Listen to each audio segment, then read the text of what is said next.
The lights on Research Station Kepler 442 were dying one by one, casting long shadows across the metal corridors. Dr. Veltar pressed his crystalline hands against the communication console, his transparent body trembling as explosions echoed through the station. The raiders were getting closer. He could hear their heavy footsteps pounding against the outer doors. His fingers moved frantically across the controls, sending out a desperate message into the darkness of space. The transmission contained everything: their location, the number of survivors, and most importantly, a plea for help.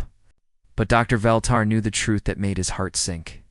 Kepler 442 wasn't just any research station. It sat right in the middle of what every species in the galaxy called the Dead Zone. The Dead Zone earned its name honestly.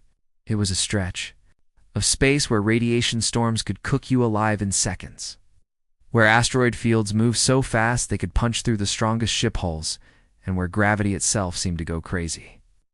Most alien species had treaties specifically forbidding travel through that region. It was considered suicide to even think about it. Meanwhile, billions of miles away, Captain Jake Morrison was having what he considered a perfectly normal morning aboard the human exploration vessel Defiance. He sat in his captain's chair, holding his third cup of coffee and reading daily reports. The ship was quiet except for the gentle hum of engines and the occasional beep from the communication array. That's when the distress signal came through. The communication officer looked up from her station with surprise. "Captain, we're getting a distress call from ... Well, this is weird. It's coming from the Dead Zone." Jake took another sip of his coffee and walked over to look at the display. The message was clear. People were trapped, under attack, and running out of time. He read through the details twice, noting the station's location deep in the most dangerous part of known space. "Huh," he said, scratching his beard.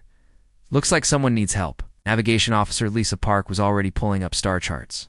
Before Jake even asked, she studied the route, calculating jump points and fuel requirements.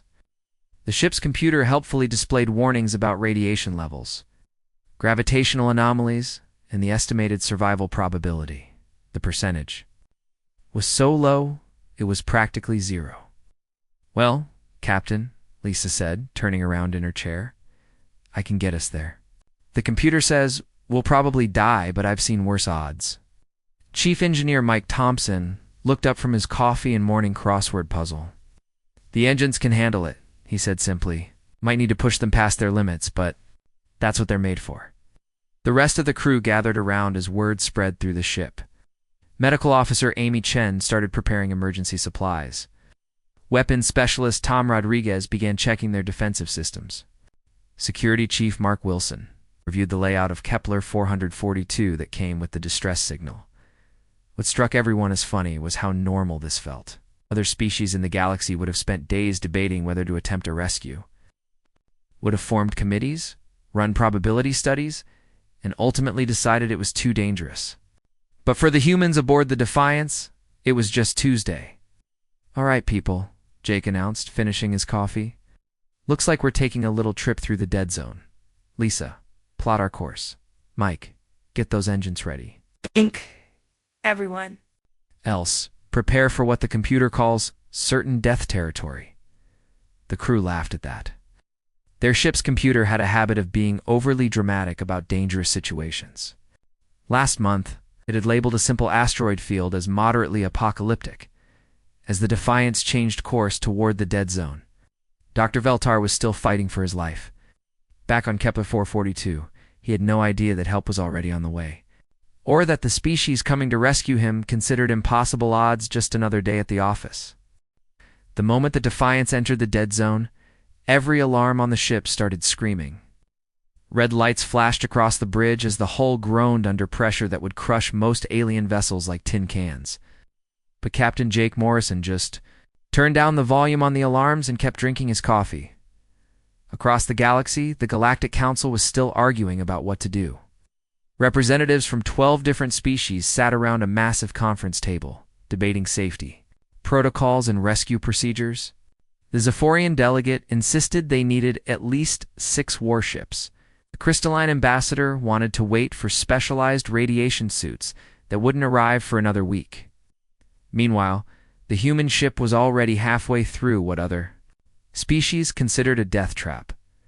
Navigator Lisa Park gripped her controls as a wave of cosmic radiation washed over them.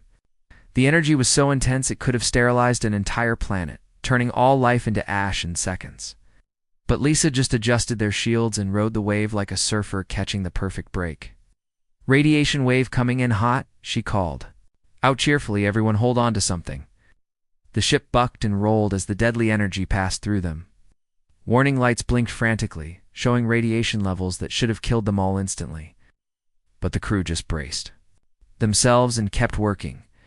Chief Engineer Mike Thompson stood in the engine room, watching sparks fly from overloaded systems.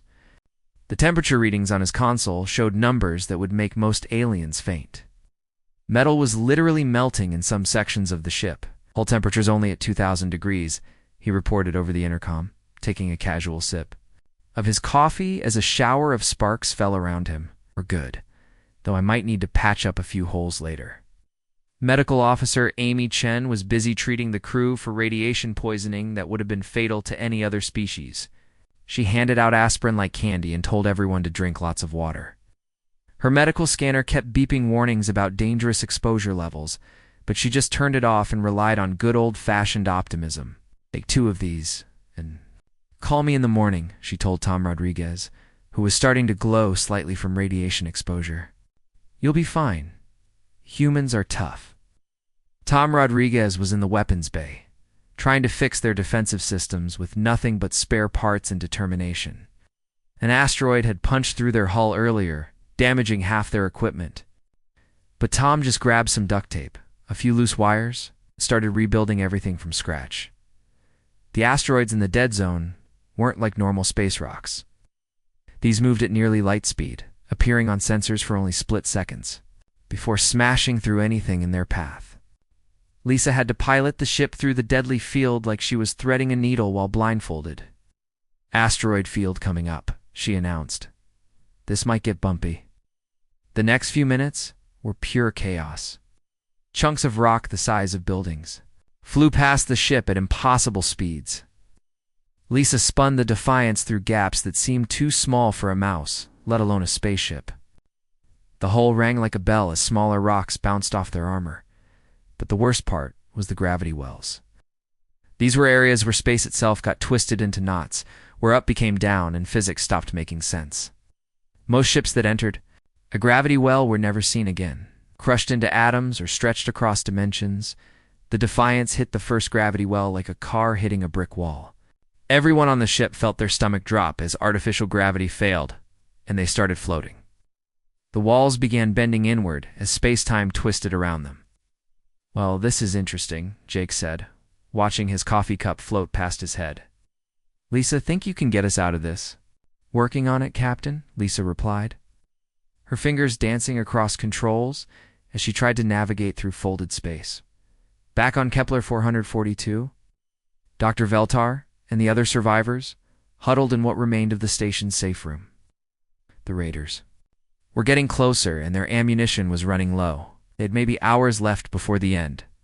When the Defiance finally burst out of hyperspace near Kepler 442, the sight that greeted them would have made any sane species turn around and run. 50 massive Raptor warships floated in perfect formation around the research station there, dark holes bristling with enough weapons to level a small moon.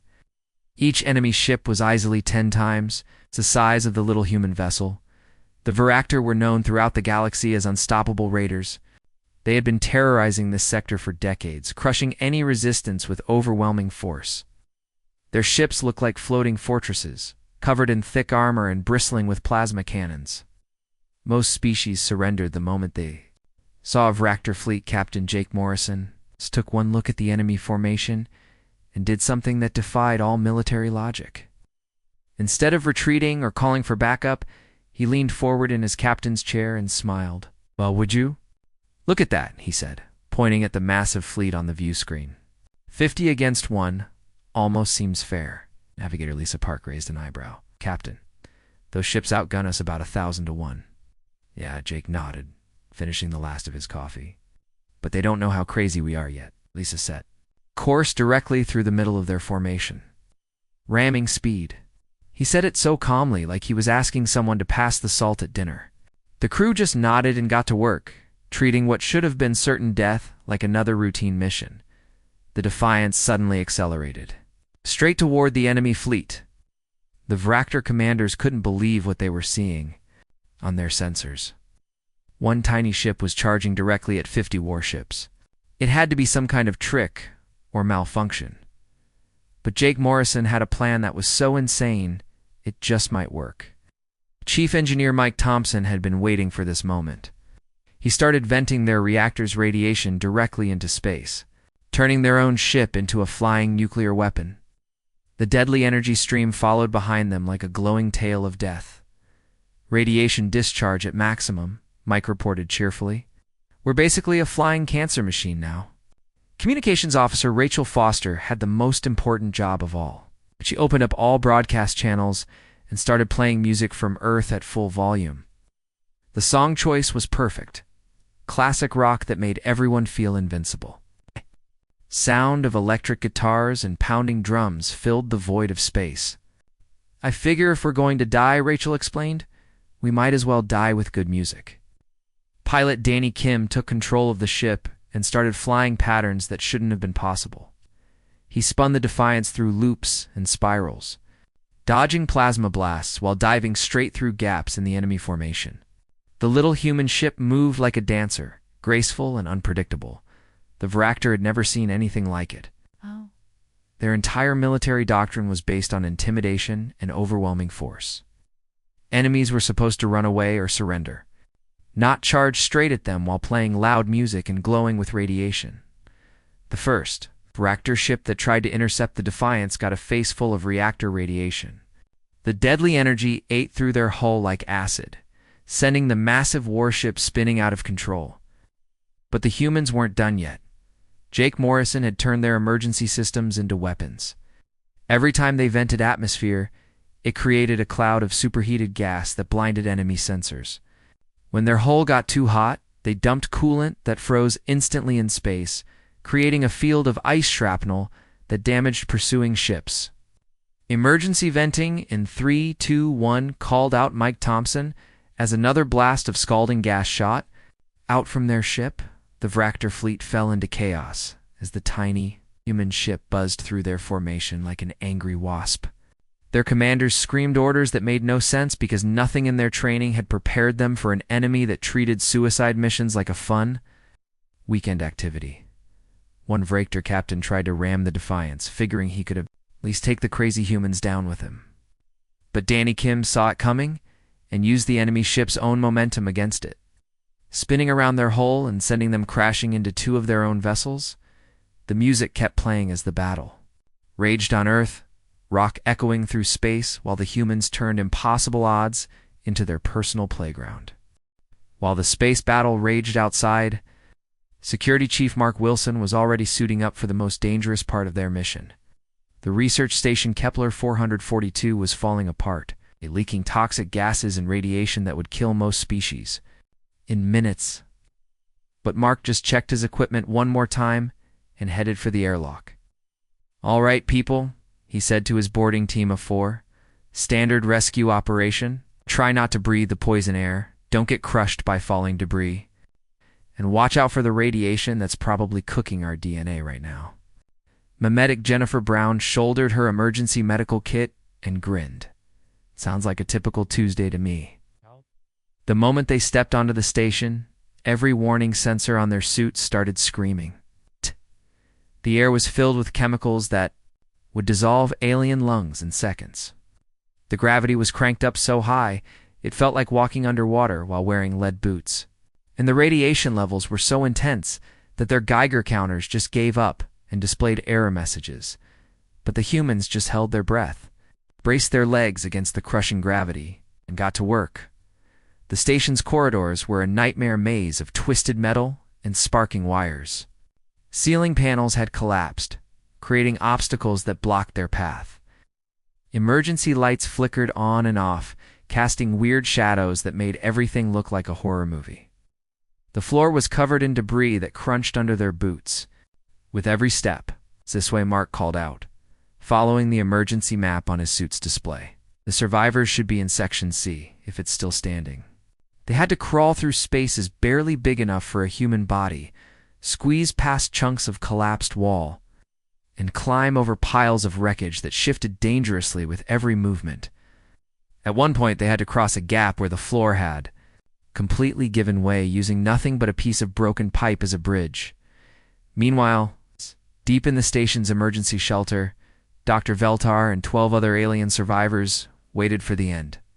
The crystalline scientist's transparent body was cracked from stress, and several other aliens were barely breathing in the toxic atmosphere. They could hear the Vractor raiders getting closer, their heavy footsteps echoing through the damaged corridors. "It's no use," whispered one of the survivors, a small furry creature whose species was known for their pessimism. "Even if someone received our distress signal, no one would be crazy enough to come to the dead zone." That's when they heard something impossible. Human voices coming from the other side of the sealed emergency door. "Found them," Mark's voice came through the intercom. 12 survivors, all alive but not looking too good. Jennifer, get ready to work some magic." The door burst open with a shower of sparks as the humans cut through the emergency locks. Mark Wilson stepped through first, his suit's headlamp cutting through the smoky darkness. He looked around at the group of terrified aliens and smiled. "Don't worry," he said calmly, like he was helping neighbors during a power outage. "We've got you. Everyone stay calm. We're going to get you out of here." Dr. Veltar couldn't believe what he was seeing. These humans had somehow made it through the dead zone, fought their way past a Vractor fleet, and were now standing in conditions that should have killed them instantly. And they were acting like it was perfectly normal. Medic Jennifer Brown immediately went to work on the most injured survivors. She had medical supplies that seemed impossibly advanced, but she used them with the simple efficiency of someone treating scraped knees at a playground. One alien had a broken limb that was bleeding a strange purple fluid. Jennifer just wrapped it up with field dressings and gave them something for the pain. "This might sting a little," she told a survivor whose breathing was labored from the toxic air, "but you'll feel better in a few minutes." The rescue operation should have been impossible.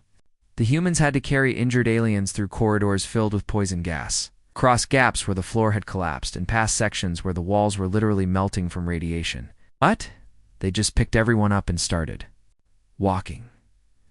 Mark Wilson ended up carrying Dr. Veltar under one arm, like the crystalline scientist weighed nothing. Even though the crushing gravity was making every step feel like running through thick mud, while wearing a backpack full of rocks. 3 days later, the Defiance limped into Galactic Council space looking like it had been through a blender. The hull was scorched black from radiation exposure, held together in some places with nothing but emergency patches and Mike Thompson's creative welding.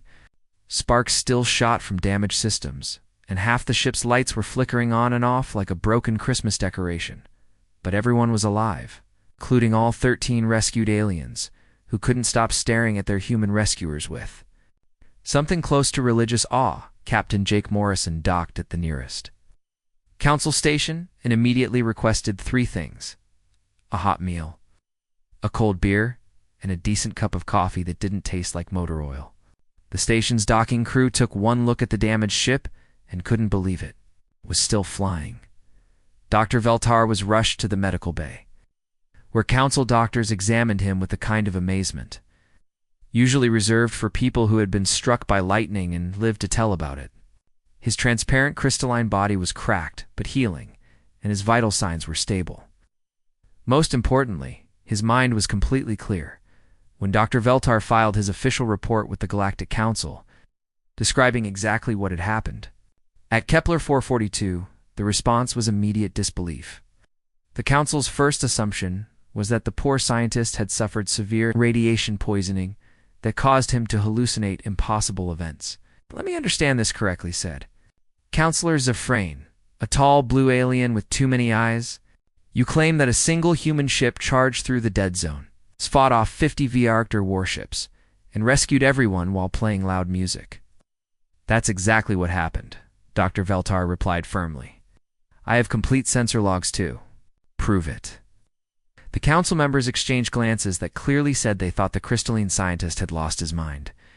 One human ship defeating 50 Vractor raiders was like claiming a house cat had fought off a pack of wolves. It simply wasn't possible according to everything they knew about military tactics and basic common sense. But then they examined the sensor data.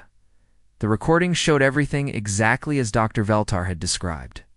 The tiny human ship diving straight through an enemy fleet that outgunned it by ridiculous odds, the impossible flying maneuvers that defied physics, the use of their own reactor radiation as a weapon, most shocking of all, the complete rout of the supposedly invincible Vractor fleet. Within hours, the story began spreading through the galactic communication networks like wildfire. News services picked it up first, then military intelligence agencies, then civilian social media. Everyone wanted to know more about this mysterious species called humans that treated impossible rescue missions like routine maintenance work. The story got more incredible with each retelling. Some versions claimed the humans had destroyed half the Vractor fleet. Others said they had rescued 1,000 survivors. A few particularly creative accounts described the human captain personally arm wrestling the Vractor commander while his ship flew itself through the battle, but the most telling reaction came from the Gator themselves. Within a week of the incident, Vractor raiding parties began avoiding entire sectors of space. Their traditional hunting grounds were suddenly abandoned as they retreated to safer areas farther from human space. Intercepted communications revealed the truth. The supposedly fearless raiders were genuinely terrified. "Avoid the insane Deathworlders" became a common warning passed between Vractor ships. They treat certain death like acceptable entertainment. They fight to music, cannot be reasoned with because they have no concept of reasonable odds. One captured Vractor commander, when questioned by Council intelligence, simply repeated the same phrase over and over: "They came at us with radiation poisoning and rock music." Nothing in our training prepared us for enemies who laugh at impossible odds. The reputation spread beyond just the Vractor. Other aggressive species throughout the galaxy began hearing whispers about the humans, the crazy Deathworlders, who lived on a planet so hostile it would kill most aliens just from the environment, who somehow saw deadly radiation as a minor inconvenience, and who had turned heroism into an art form. Captain Jake Morrison's final log entry became legendary. When it was leaked to the press months later, after describing one of the most incredible rescue missions in galactic history, defeating impossible odds and saving 13 lives, his official report contained just one paragraph: "Mission accomplished. All survivors rescued successfully. Ship sustained minor damage but remains operational. Crew performed excellently under pressure. Request immediate shore leave and authorization to purchase better coffee beans. Current supply tastes like recycled engine coolant." Morrison out. The galaxy would never be the same.